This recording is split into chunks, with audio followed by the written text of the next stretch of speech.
What I'm about to lay down right here is very, very troubling, especially for those of us who, in one way or the other, contributed towards the Buhari electoral success in 2015. Now, for me in particular, one of the main reasons why I fought so hard against Goodluck Jonathan was because of my brothers in Borno.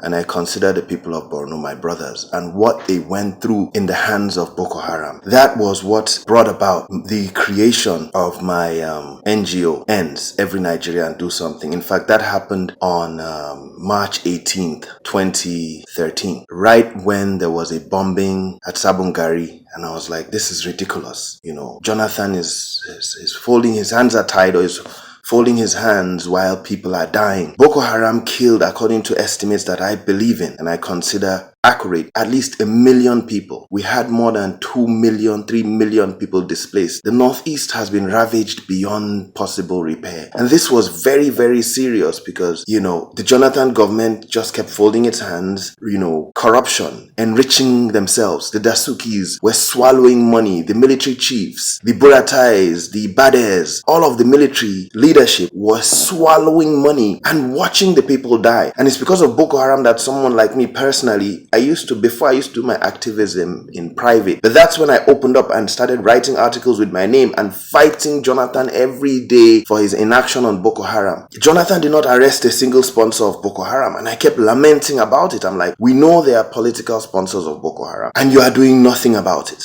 Now, it's due to this amount of advocacy that I was influential in bringing in the Buhari government, so much so that I was one of the few people, about 300, who were invited on Buhari's side for Buhari's inauguration. And I was happy at that time. I said, we are going to get a government that at last is going to tackle Boko Haram, at last is going to expose the sponsors of Boko Haram. Now, what I'm saying in this video, if you have a weak mind, just stop listening to it, because this is very, very serious stuff that I'm laying down in this video. Very, very serious stuff for the conscientious, the God-fearing, and the people who want true progress for Nigeria. So, like I was saying, Buhari comes in and I was happy. I said, at last we are going to deal with the people who paid and sponsored for the deaths of our people, of my brothers. It's 2 years later. Buhari has not, just like Jonathan, arrested a single sponsor of Boko Haram. Not one. I'm not talking about corruption. In corruption is the same thing. He has not locked up a single person on corruption. I'm talking about terrorism now. Not one political sponsor of Boko Haram has been arrested. Now, Dasuki, who we all fought against and who we were glad that the Buhari government was coming in to deal with and sentence for robbing money for the whole conspiracy with all the other people in the Jonathan government, robbing money. I said this, and you can check archives. I've said this long ago, that Buhari will never, never lock up Dasuki. Mark my words. Buhari will never lock up the most treacherous person in Nigeria's history today, which we all believe and which the Buhari themselves have presented. Dasuki. Buhari will never lock up Dasuki, in spite of the damage and destruction that he did to our brothers and sisters in the Northeast, in spite of him nearly destroying our country completely. And why is it that Buhari would not lock up Dasuki? The reason is very simple. There are certain secrets that Dasuki knows that Buhari cannot afford Dasuki to release. Dasuki is holding Buhari because this is the cabal. This is the cabal network. They are all connected. Invariably, Buhari is protecting certain people involved in corruption who Dasuki would expose, and protecting sponsors of Boko Haram. Now, there's an article I noticed in Daily Post, and I'll put all the sources to this thing up here. It was released July 21st, 2015. Name of the article is DSS versus Dasuki. Court process may lead to revelations on Boko Haram, APC, PDP. The minute I saw that article, I knew Dasuki implanted it in Daily Post, and I advise all of you to go and read it. Within the article, certain things were said, and the minute I saw that article, I knew that there was more to this Boko Haram, and that was the minute I knew that Buhari would never lock him up. And if you keep watching the case as it unfolds, they never bring Dasuki to court. They just don't bring him to court. They lock him up in house arrest till Buhari finishes his term. They are never going to bring him to court. They are never going to prosecute him. And this is why the minute I read this in that article, I knew something shady about Boko Haram. And we should be afraid if we have have a government that protects sponsors of Boko Haram. Jonathan Buhari is the same thing. We should be very, very scared, and we should pray to God to save us and deliver us, because considering the amount of death, considering the amount of pain, the amount of suffering, our fellow brothers and sisters who have been raped, and elements of our government or the head of our government protects sponsors and supporters of Boko Haram. Now, this was the comment in the article. The article reads, prominent northern Nigerians are pleading with embattled former National Security Advisor Sambo Dasuki not to go to court in the face of harassment he's facing from DSS. Speaking to Daily Post, a source said that the treatment method of Dasuki was subject of discussion among many northern elites who believe any court process will lead to disclosure of many other issues not fit for public consumption. Okay, issues not fit. I feel like crying because the northern masses are beholden, are enslaved by a very wicked elite. The whole country is subdued and suppressed by a very wicked elite, north and south, cabal. And they hold us and punish us and keep us in perpetual misery while forcing us to support and vote for them. But this will end by or before 2019. Let me read on. The caliber of personalities that have reached out to Dasuki will shock you, the source said. Asked to disclose the persons, I cannot mention names, but they include generals, emirs, politicians, as well as loyalists of the current administration. You can find this article in Daily Post. Let me jump forward because I can't because of time. Commenting on the items found in Dasuki's house, our source wondered why DSS was portraying Dasuki as though they were acting a script. This is pure witch hunting, ridicule, and persecution. Those accusing Dasuki not to go to court know that he is being pushed to the wall and the outcome will not be funny. In his 3 years at that post as NSA, he had access to all the classified documents you can think of. Documents with facts on Boko Haram, documents on political parties and who their members really are.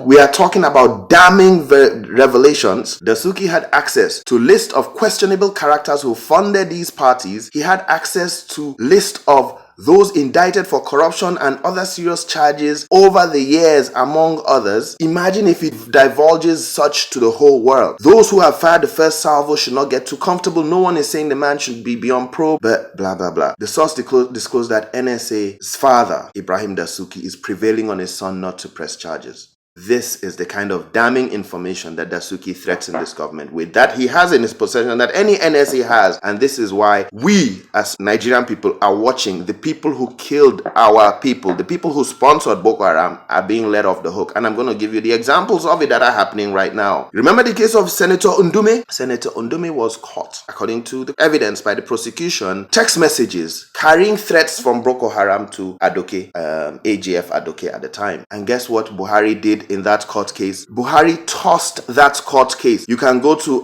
Vanguard of July 4th this year, or any other dailies on how Ndume got off the hook on the case of Boko Haram. I'm reading from Vanguard right now. Meanwhile, in his ruling, Justice Kolawole noted that the federal government, that's the Buhari government, failed to discharge the burden of proof that was placed on it by Section 1315 of the Evidence Act 2015. Evidence Act, you have to bring certain evidence to court to prosecute properly. The judge observed that the federal government failed to produce some vital witnesses, including former Vice President Namadina Sambo and the then DSS DG. Justice Kolawole equally noted that the federal government, that's the Buhari government's prosecution, it's not about us blaming judges here. The Buhari government prosecution failed to produce convicted and self-acclaimed spokesman of Boko Haram, Ali Konduga. That is the person who was transferring the text to Ndume. You do not bring the chief witness to court. He is locked up. Konduga is locked up and you do not bring him to court. That is intentionally. That is a betrayal of trust. That is treasonable. That is intentionally tossing the case on Ndume to allow someone alleged to be a sponsor of Boko Haram to walk free. This is the kind of thing that we are having, and anybody who has the fear of God in his heart is going to be very perturbed about these kind of things, because death, when it comes to death, our poor innocent people in Borno dying, and people are letting them off the hook by not bringing witnesses in jail to court. They should know that God is watching and the people will fight them over these kind of things. There is no joke here. When people died, I have friends in my NGO. I have a lot of friends directly affected by Boko Haram. Let's go on. Now, just for the space of time, I'll just run over certain other things that we have. Now, the reason why this topic comes up is because of the secret trial that the government is doing. Now that it's time to try Boko Haram, Nigerian government said they are going to have a secret trial. What is secret? What are they hiding? These are the same secrets. They said they are going to have a secret trial. The ones in British history that they ever proposed a secret trial. You need to hear the uproar. Otherwise, all trials are done in the open of terrorists. Why is Nigeria having a secret trial? What secrets are they hiding? The Buhari government are hiding the sponsors of Boko Haram, the politicians in their government, in APC, PDP, this all one. They are hiding these people from us. Do we not fear God? Are we not afraid of lives lost that we are allowing them? Nigeria should be up in protest against a secret trial. This is, go and look in the dailies. Buhari government said they are having a secret trial for Boko Haram suspects upon all we have gone through. This is the extent to which the court ruled for Buhari to release the names of looters. Buhari government has failed to release. They are in contempt of court. They have failed to AGF. Malami said, I will release the names one by one. They are not releasing the names of looters who stole our money and killed us. Now, the court, again, trial for Boko Haram. They want to do it in secret to cover up the links to people, cabal, who sponsor this terror that destroyed farming, caused starvation in Nigeria. How can we progress if we continue to tolerate stuff like this from this cabal, this singular cabal that has held Nigeria down since 1960? So you can look for that. Just Google it and see secret trial for Boko Haram suspects. It's the same Buhari who celebrates Bamanga Tukur. This is it in The Nation. He celebrated Bamanga Tukur as an elder statesman. Bamanga Tukur during Jonathan's time said, according to dailies, that Boko Haram is fighting for justice. Boko Haram is another name of justice. Buhari celebrates him as a national statesman, somebody that should be locked up for helping to encourage people, our youth, to join Boko Haram with such statements by such political office holders and national northern statesmen. There is problem, Nigeria, and we have to get out of this curse. This is a curse. Of course, we must not forget that the very same Buhari faulted Jonathan's government and obstructed justice. He stood in the way of justice as a northerner and an elder statesman from the north by saying Boko Haram should be rewarded. And this is The Nation. The Nation is a government paper today. Boko Haram should be rewarded and Jonathan should not kill them. People like us were fighting for proscription of Boko Haram. We are the ones who made them proscribe Boko Haram. But at the same time, people like Buhari were obstructing that justice, standing in the way of Jonathan fighting Boko Haram. We have a serious problem here. But we as a people are going to deal with it by God's grace. And God is kind to the Chibok girls and all other victims. God is merciful.